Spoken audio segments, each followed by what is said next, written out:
So you can use AI to expand your image to make it go beyond its boundaries. In other words, you can add a missing part of your image. So now let's see whether it can handle prompts. So let's go ahead and add a tree here. So you simply select this region, and then we write a very simple prompt. I'll just type tree. This helps AI to better understand the assignment and create more realistic elements for your render.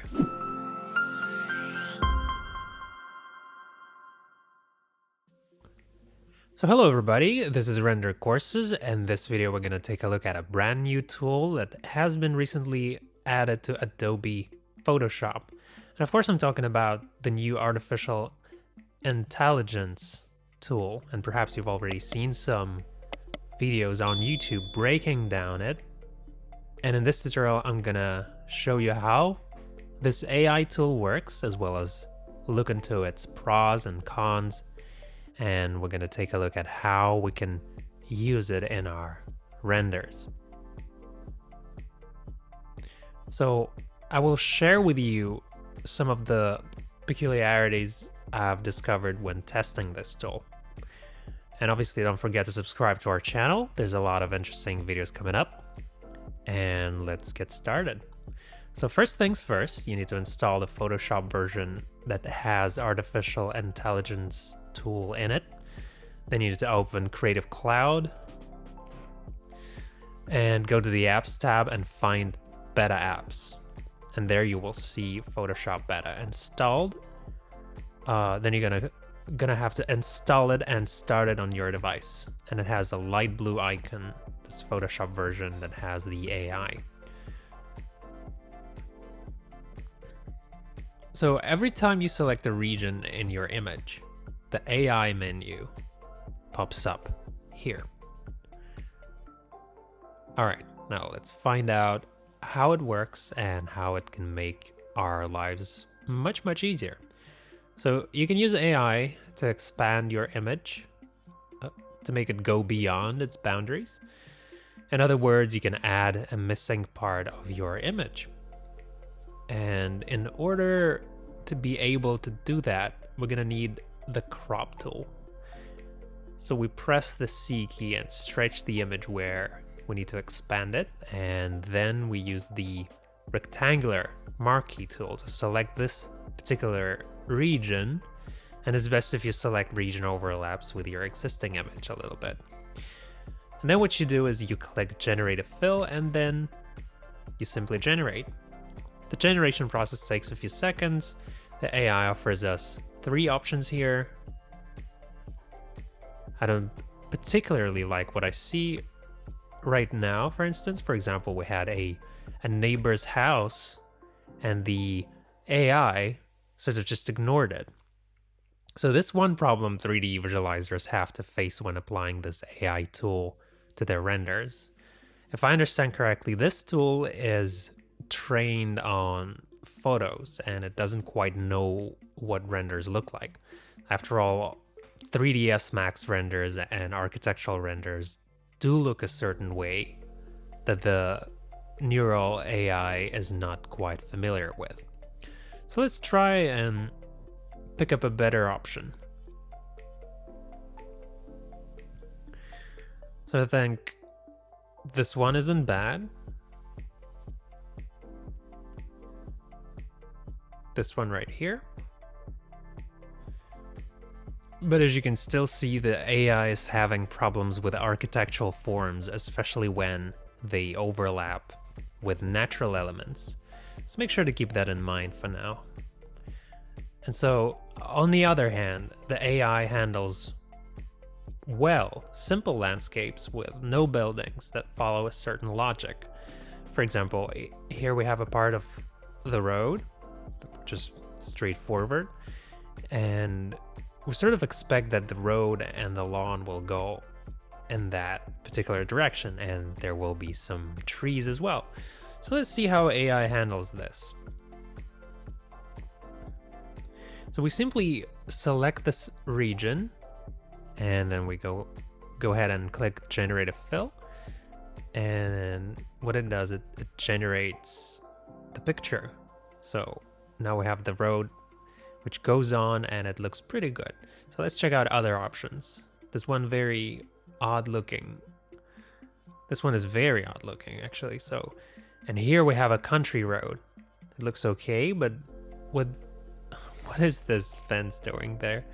So luckily we can improve on the generated part. We can select this region with the lasso tool and make the AI generate the landscape again. So we hope to improve this. We hope to improve on this part of the image and correct the existing flaws. And I would go as far as to say that it already looks better. It does look better, obviously. And I would also like to draw your attention to the fact that the AI generated region has a different sort of sharpness to it from the rest of the image.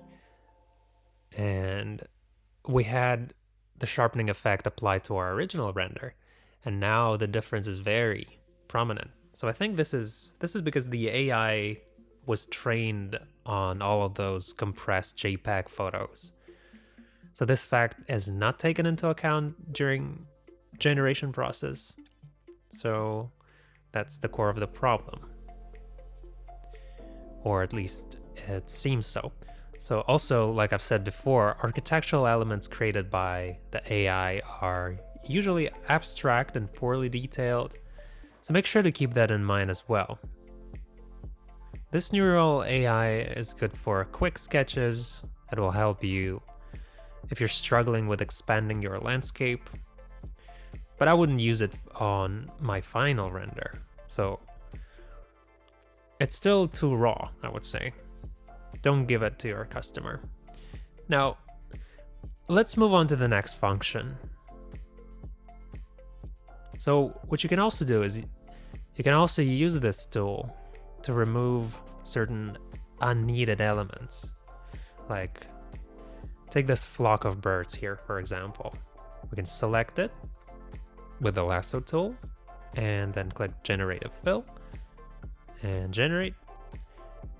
And now we see that the AI has done a pretty good job there. So now let's see whether it can handle prompts. So let's go ahead and add a tree here. So you simply select this region, and then we write a very simple prompt. I'll just type tree.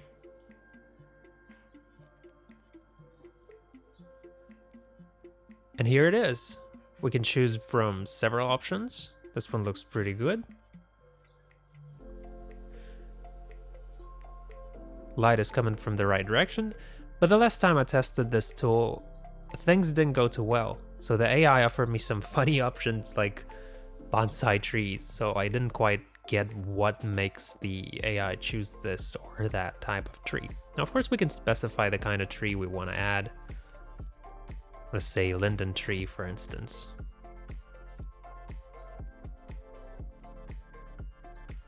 And as you can see, some strange things happen here. It's a very odd looking tree. Let's take a look for a better option. No, actually none of them are that good. So here's another thing I'd like to know, I'd like you to know. So if the object you're adding overlaps with a building, let's say, the AI may ruin your facade, for example.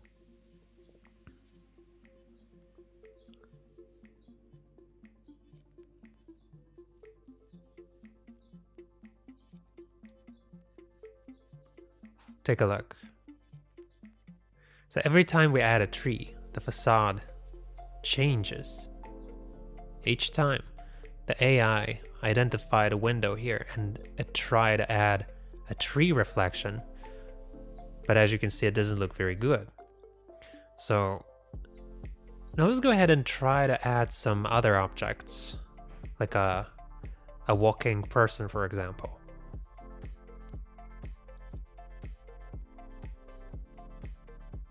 So let's select a region somewhere here and then add a man walking his dog.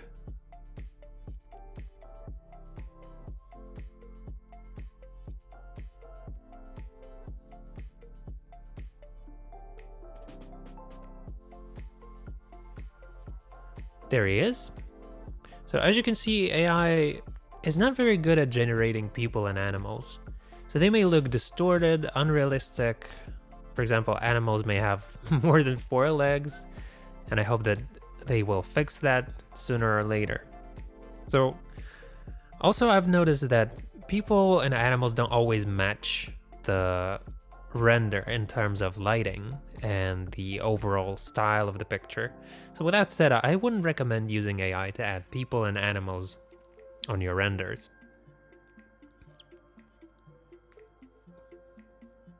So that's another thing to keep in mind. And I think that the AI just makes the elements that are already present in your render, and what it does is it basically tries to rearrange them, use them in some way to generate new elements. So the more various objects your render has, the more various objects there are, things like people, vegetation, cars, and so on and so forth, the better. Because this helps AI to better understand the assignment and create more realistic elements for your render. So, for example, if your render doesn't have any of those objects, the AI will create some average looking things, like objects that are likely to appear artificial, unrealistic, and out of the picture. So once again, AI must understand that what is depicted in your image. So think about that. Here's another important thing that has to do with creating prompts. If when writing a prompt you make a mistake, AI will generate nonsense. Let's take a look. So suppose we need to add some branches here, and I'll go ahead and write a prompt. 3 branches.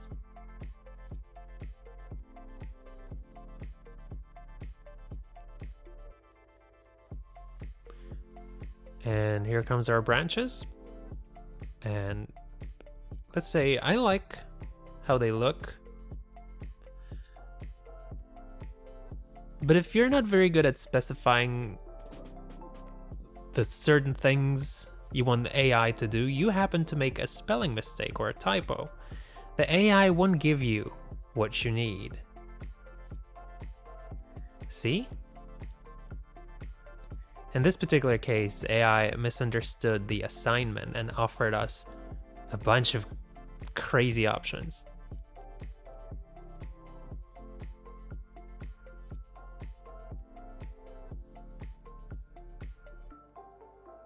And seeing that I entered the prompt twice, we have as much as 6 options here. The previous one doesn't go anywhere, which is very convenient actually. So what does it all mean for 3D visualizers? The takeaway is the following. You need to have a high quality, realistic render on your hands before using AI. You can use the AI to do some minor editing. At this point, you can add some objects, create a quick sketch, or make small changes, but you shouldn't expect to work wonders on your render. So that's pretty much it. Alright, so that's all for today, folks. And if you want to learn to create beautiful renders like this, make sure to click the link in the description, subscribe to our channel, and I will definitely see you in the next video. Bye!